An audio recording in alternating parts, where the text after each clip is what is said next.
escola do mundo, onde eu posso ensinar e aprender. A palavra da sabedoria é a nossa EBD. Deus é o nosso diretor, o Espírito Santo nosso professor. A Bíblia é a cartilha que ensina o caminho, a verdade e a vida. Deus é o nosso diretor. Olá, bom dia a todos. É um prazer estar aqui com vocês de novo, mais uma aula da Escola Dominical. Hoje nós vamos estar trabalhando com a lição de número 7 da revista Território Tim, O Reino Chegou. E hoje o tema é os últimos dias. Vamos estar falando então o que significa os últimos dias, né? O que a Bíblia quer dizer quando fala sobre os últimos dias. Então, o texto básico, nós vamos a revista traz como texto básico o Evangelho de Mateus, capítulo 25, os versículos 14 a 30. Então, a recomendação que eu faço é que vocês leiam em casa o texto básico para entender melhor, né, o contexto da lição. Mas nós vamos pegar basicamente dois versículos, né, como texto básico aqui hoje da nossa aula. O primeiro deles está em Mateus 25, 13, que faz parte do texto básico proposto pela revista, que diz o seguinte: vigiai, pois, porque não sabeis o dia nem a hora. E aí o outro texto básico está lá em Lucas, capítulo 13, versículo 33. Diz: estai de sobreaviso, vigiai e orai, porque não sabeis quando será o tempo. Então, o objetivo, o viés da lição é trabalhar com esse conceito de últimos dias, né, a partir da ideia de vigilância. Então, os objetivos que nós vamos estar trabalhando hoje é fortalecer a convicção sobre o retorno de Jesus. A gente sabe que Jesus veio no momento da história, né, e retornou aos céus, mas nós também temos que a Bíblia nos fala que esse mesmo Jesus que foi, ele vai voltar, e nós temos que ter convicção de que ele retornará. E não só isso, né? Não basta apenas a gente saber que Jesus vai voltar, mas nós temos que nos preparar para essa volta. Então, esses são os objetivos que nós vamos trabalhar na lição de hoje. Primeiramente, falar um pouquinho do contexto de Mateus, né? O texto básico. Lá, a gente vê lá que Mateus 24, a partir do versículo 1 até o capítulo 25, 46, nós temos o chamado discurso do Monte das Oliveiras, né? Nós temos que essa passagem ela traz uma linguagem simbólica, né?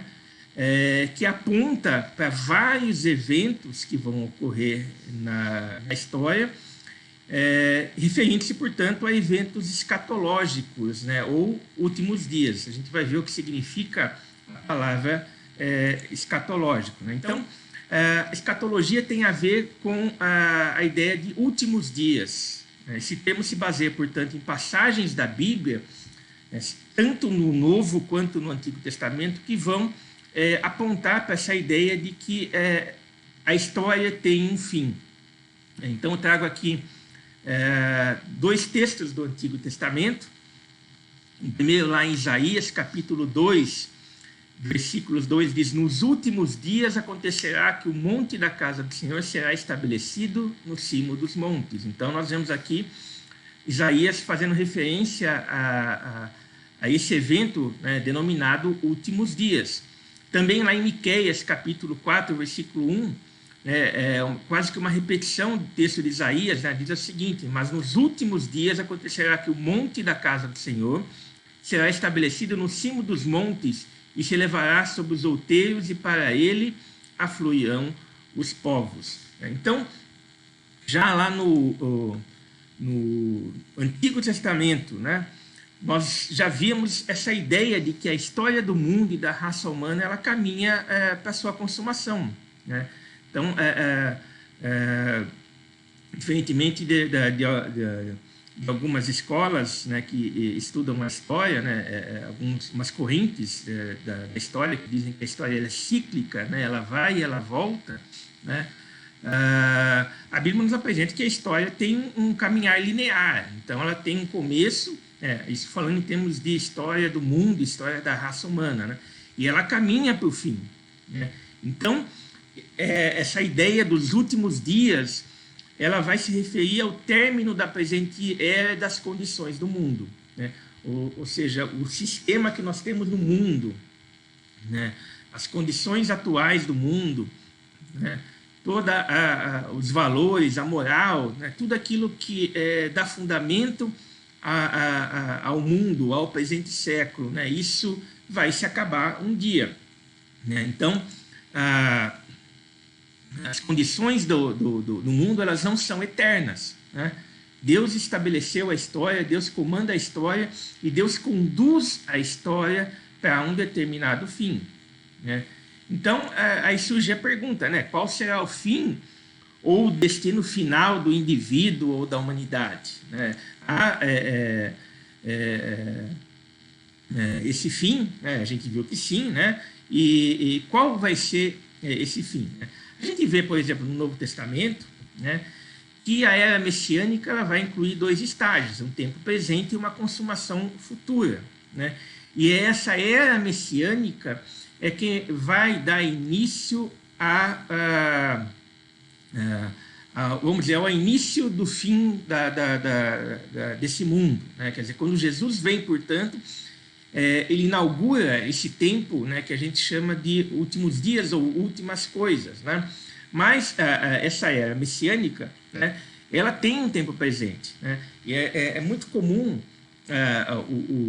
no senso comum, né, a gente vê que as pessoas têm o equívoco de achar que a escatologia, né, ou o fim do mundo se refere apenas a um evento futuro que ainda não ocorreu, mas que vai ocorrer em determinado momento que nós não sabemos, né? E, na verdade, a Bíblia nos traz um conceito diferente, né, de últimos dias ou de escatologia, né? Porque essa era messiânica, ela traz um aspecto de tempo presente, de algo que está ocorrendo, portanto, né? E algo que também aponta para um evento grandioso no final, né? Mas a gente não pode se esquecer de que aquilo que Jesus inaugura com a sua vinda está ocorrendo, né? Ocorre no nosso dia a dia, é algo que está presente na nossa vida, presente na vida da igreja, e nós temos que estar, portanto, atentos a isso.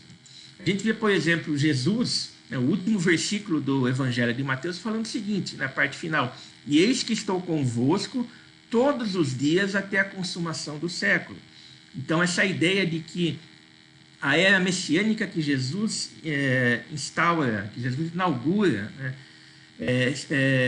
traz esse conceito de que ele está conosco todos os dias. Então,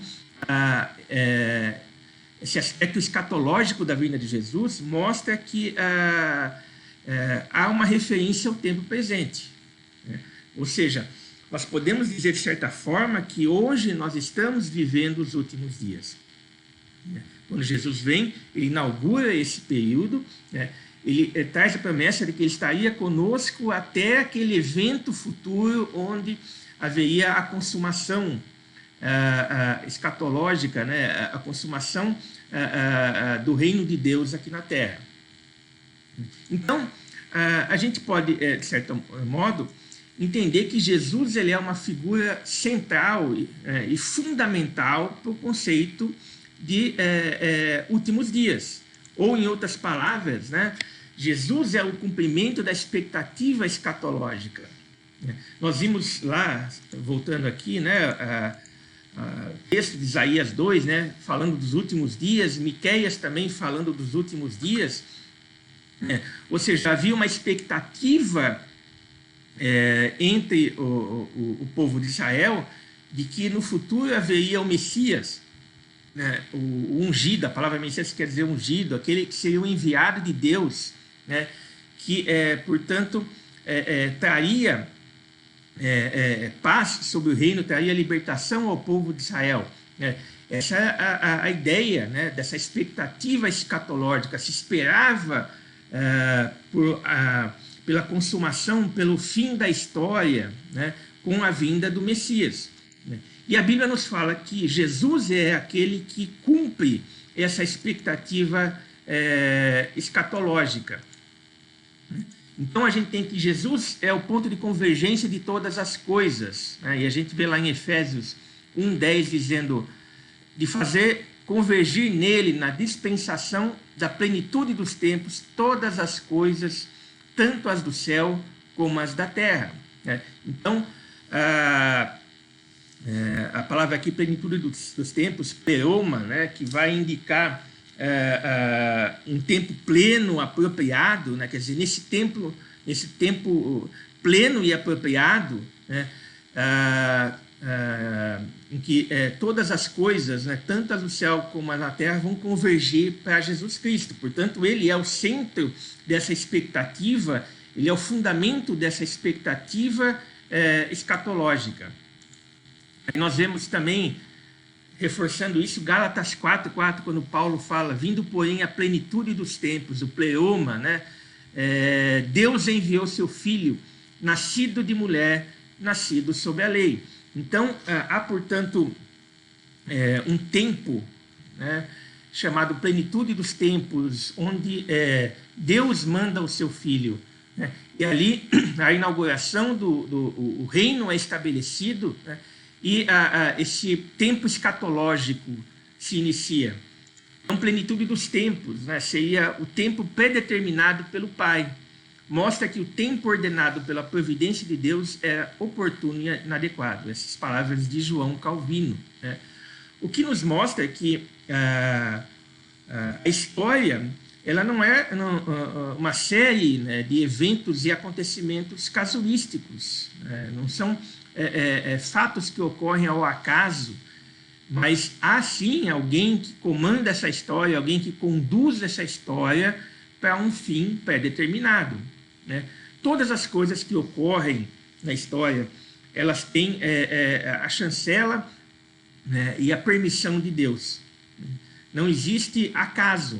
Né? Nós, cristãos, não acreditamos no acaso, na sorte, né? Porque é um Deus, né, pessoal que está por trás dessa história, né, e que predetermina as coisas, né, visando a um fim estabelecido por ele na eternidade.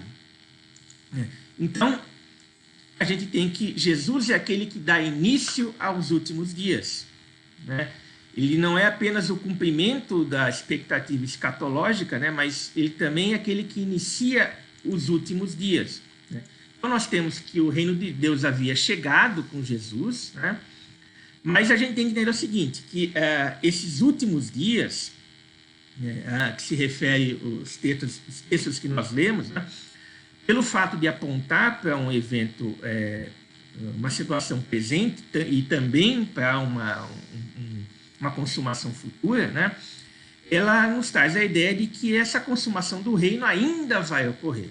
Né? Quer dizer, a gente não pode achar que o último dia, ou os últimos dias, né, seria o último e derradeiro momento. Né?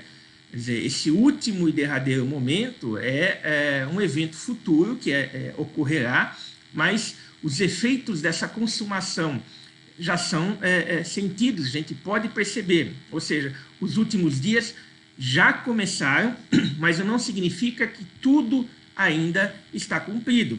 As coisas estão sendo cumpridas de acordo com a vontade de Deus. Daí a importância, portanto, de nós, como cristãos, estarmos atentos a tudo aquilo que ocorre no mundo. O cristão não pode ser alienado, né?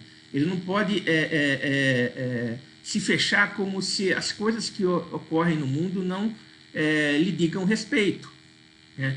É lógico, é diferente você prestar atenção sobre aquilo que ocorre no mundo, né, entre conviver comprometido com o mundo. Nós cristãos não estamos comprometidos com o mundo, mas nós estamos comprometidos com o Rei, aquele que veio e inaugurou o reino de Deus aqui na Terra. mas nós vivemos nesse mundo e nós temos que entender, a partir, à luz da Bíblia, tudo aquilo que tem ocorrido no mundo. O cristão, portanto, é aquele que ele está alerta a todos os eventos que ocorrem no mundo, eventos que apontam para essa consumação futura, para esse momento futuro em que haverá um ponto final na história da humanidade e na história do homem.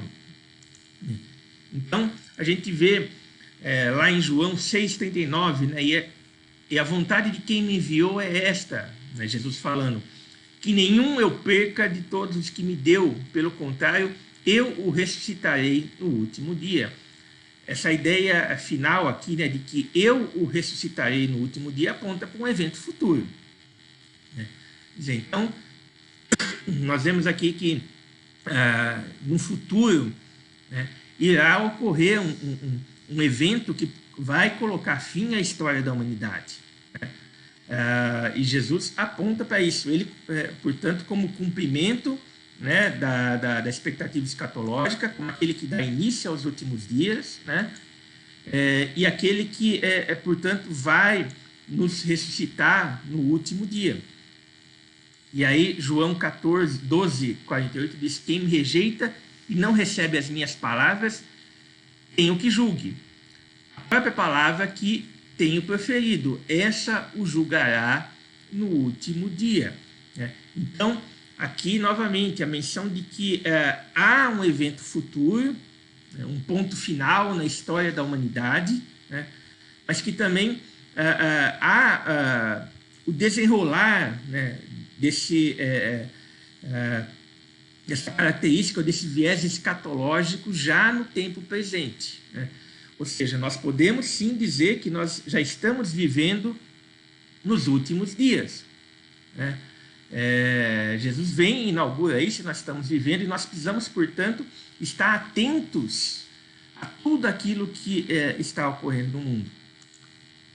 1 Pedro 1,3 diz, bendito Deus e Pai de nosso Senhor Jesus Cristo, que segundo a sua misericórdia nos regenerou para uma viva esperança mediante a ressurreição de Jesus Cristo dentre os mortos.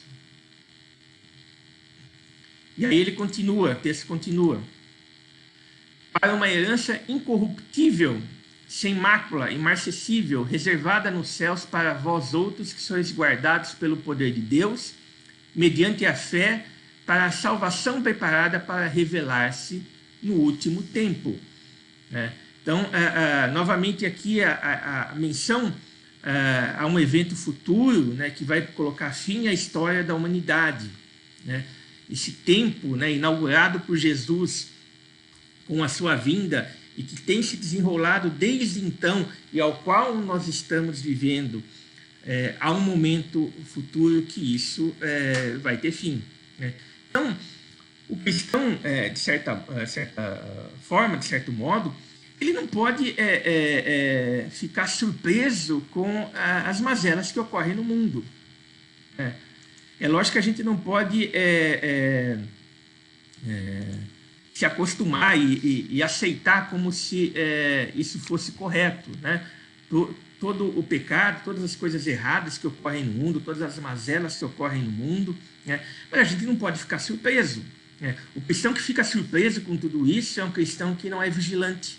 Né? Porque a Bíblia nos fala que nos últimos tempos todas essas coisas iriam acontecer. Né? A gente vê lá em 2 Timóteo 3,1, Paulo falando a Timóteo, sabe, porém, isto, nos últimos dias sobrevirão tempos difíceis. Né? Quer dizer, aquilo que tem ocorrido no mundo, todas as mazelas, né? Todo o pecado, né? O aumento da indiferença para com Deus, o aumento de uma visão secular, né? Em que Deus não tem lugar na vida do indivíduo, na pós-modernidade, tudo isso é algo que a Bíblia já falava que ia ocorrer. As pessoas iam e vão cada vez mais deixar Deus de lado. Né? Deus não tem mais lugar na vida do homem e da mulher modernos. Isso é uma realidade que a Bíblia já apontava há muito tempo, né? E aí surge a questão, bom, e agora? É esse o contexto que eu vivo, é essa a realidade que eu vivo, né? De um mundo que a gente chama de mundo pós-moderno, né? Um mundo secular, um mundo pós-Deus, né? Em que Deus deixou de ter relevância para o estilo de vida do indivíduo, do homem moderno. Talvez alguns de vocês já tenham ouvido falar de um filósofo chamado Nietzsche, um filósofo do final do século XIX, e ele é conhecido como o homem que matou Deus, né? Por quê? Porque Nietzsche disse o seguinte, que no estilo de vida moderno, que as pessoas estão cada vez mais buscando e assumindo, né, Deus não tem lugar, né? A própria ideia, né, a gente fala de moderno, mas o que é ser moderno, né? Sob o aspecto filosófico, a modernidade significa a superação da forma religiosa de pensamento, né? Em outras palavras, né, a modernidade ela traz a ideia de que eu posso explicar o mundo, eu posso explicar a natureza a partir da razão humana. Deus não tem lugar nisso. Então as coisas não acontecem, né? A gente comentou agora de pouco que a história ela se conduz a um fim pré-determinado porque existe um ser pessoal, um Deus por trás dessa história. A modernidade diz que isso é uma farsa, isso não existe, né? Nós não explicamos a história a partir de Deus, mas nós explicamos a história a partir da razão, né? A partir daquilo que o homem pode fazer, né? Daquilo que o homem pode dominar, né? Da técnica, né? A técnica como ideia que expressa o domínio do ser humano da natureza. Então, tudo aquilo que eu posso dominar, tudo aquilo que eu posso fazer, é a partir disso que eu explico a minha realidade, é a partir disso que eu explico a minha história. Essa é a visão pós-moderna. E esse é o mundo em que nós vivemos. A tendência é que o mundo fique cada vez mais secular, né, no sentido de afastar Deus de qualquer explicação da realidade, né? Não estou falando aqui que a gente não possa recorrer à ciência ou não deva recorrer à ciência para explicar a realidade, não é isso, né? Rejeitar uma visão secular não significa se transformar num idiota, né? Pelo contrário, o cristão verdadeiro, ele não é idiota, né? A ciência está aí, a ciência, né, ela é uma verdade de Deus, né? Porque ela decorre justamente daquilo que Deus criou, né? Mas eu tenho que entender que em tudo isso há um Deus por trás, né? A história ela não caminha ao acaso, né? Eu jogo dado e a sorte vai determinar qual caminho que eu vou seguir, né? Há, sim, um arquiteto por trás de tudo isso, um Deus que determina, que constrói a história, que conduz a história de acordo com a sua vontade, né? Então, nós vivemos num mundo pós-moderno, né, em que Deus não tem lugar, mas nós, como cristãos, temos justamente que mostrar que Deus ele é o centro de todas as coisas. E aí nós temos que o sermão profético de Jesus é a melhor forma de nós entendermos qual é o ensino dele sobre a consumação do reino e o fim dos tempos. Se você quer entender o que Jesus está falando sobre os últimos dias, né, leia Mateus 24, leia Mateus 25, que você vai entender, né, tudo o que Jesus coloca. E o primeiro ponto, isso obviamente a partir do texto básico que nós lemos, né, ou talvez o ponto principal aqui é justamente essa palavra vigiar, né? O cristão é aquele que, não é que ele vigia, ele tem que vigiar, ele deve vigiar, né? O cristão não pode falar, olha, talvez eu vá vigiar, ou eu posso vigiar, mas agora eu não quero. Não, é uma obrigação do cristão vigiar. E aí nós temos lá em 1 Tessalonicenses 5, 1 e 2, dizendo o seguinte: irmãos, relativamente aos tempos e às épocas, não há necessidade de que eu vos escreva, né? Quer dizer, se você está vigiando, né, a gente não precisa falar para você o que está ocorrendo. Você consegue enxergar, você consegue ver, né? A partir da Bíblia você consegue analisar tudo aquilo que está ocorrendo, E aí Paulo continua: pois vós mesmos estáis inteirados com precisão de que o dia do Senhor vem como ladrão de noite. É curioso aqui que há de certo modo, uma aparente contradição, né? Porque a ideia de precisão, de certo modo, está em oposição a um ladrão que vem de noite. Né? Precisão é justamente você indicar todos os elementos que caracterizam um determinado evento, de tal modo que você possa prever quando aquele evento vai ocorrer de forma absoluta. Isso é precisão. Né? Agora, o ladrão, como todos sabem, o ladrão não marca a hora com você para ir na sua casa. Né? Você não vai receber um e-mail, uma mensagem no WhatsApp, no Signal ou qualquer outra ferramenta de comunicação. Você não vai receber uma mensagem do ladrão falando: olha, na segunda-feira, dia tal, do mês tal, do ano tal, tal hora, tal minuto, tal segundo, eu estaria comparecendo na sua casa para te roubar. O ladrão não faz isso. Né? Então, a precisão, né, não se coaduna com um ladrão que vem de noite. Na realidade, o ladrão que vem de noite, ele é uma situação contingente, inesperada. Você não sabe que horas ele vem. Né? Mas a Bíblia nos fala o seguinte, né, que nós fomos inteirados ou fomos ensinados, né, informados de que, com precisão, de que o dia do Senhor vem como ladrão de noite. Ou seja, nós não sabemos o dia que Jesus vem. Nós não temos a data exata que Jesus virá. Né? Mas nós temos sinais que apontam que esses últimos dias já estão ocorrendo. Né? E que a história tem caminhado a passos largos para os últimos dias. Né? Por isso que, nesse contexto, é que Paulo está falando: olha, vocês já estão inteirados de que o dia do Senhor vem como ladrão. Vocês não sabem o dia exato, a hora exata, né? Mas vocês têm os sinais que estão mostrando, vocês já sabem que os últimos dias já estão ocorrendo. Né? Portanto, né, vigiem, né? Não durmam. Né? Essa é a ideia que Paulo vai falar aqui, continuando, né, Tessalonicenses 5, 4 e 6. Ele diz o seguinte: mas vós, irmãos, não estáis em trevas, para que esse dia como ladrão vos apanhe de surpresa. Ou seja, só vai ser pego de surpresa aquele que não está vigiando. Né? Assim, pois, não durmamos como os demais. Né? Pelo contrário, vigiemos e sejamos sóbrios. Né? Quer dizer, e agora, nesse mundo pós-moderno, né, o que nós temos que fazer? Né? Paulo nos dá a resposta. Né? A vigilância é a expectativa, portanto, em contraste com a falta de firmeza e a indiferença. Né? Nós temos, como Paulo nos fala lá em Tessalonicenses, a gente tem que vigiar, ser sóbrio. Né? A ideia aqui de vigiar se opõe à ideia de dormir.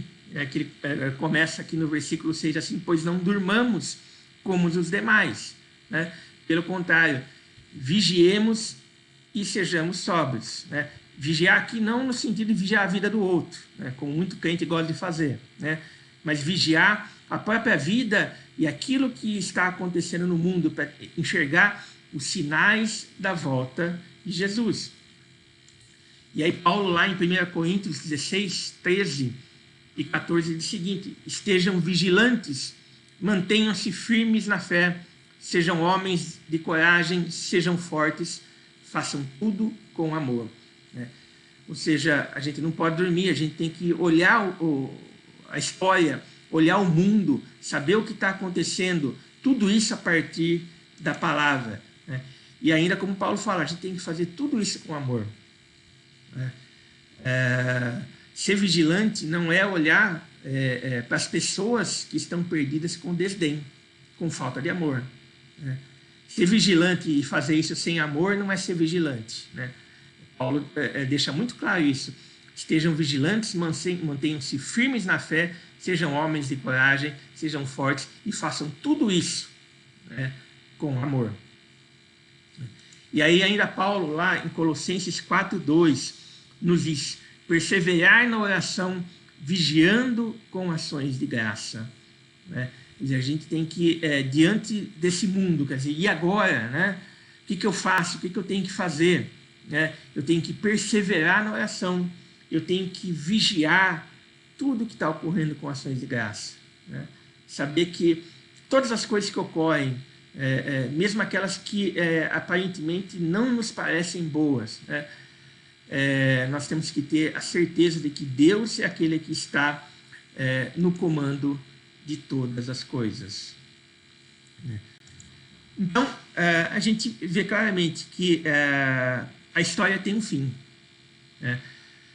Jesus ele inaugura esse momento, né?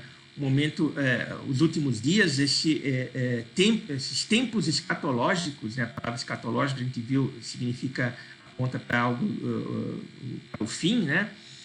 Nós vivemos, portanto, tempos escatológicos, tempos difíceis, né?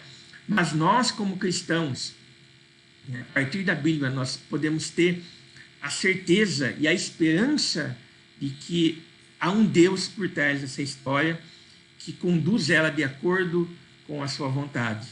Que nós possamos viver isso a cada dia, né? E assim manifestar a beleza, a ética, a moral do reino onde nós estivermos. Que Deus nos ajude a viver dessa forma.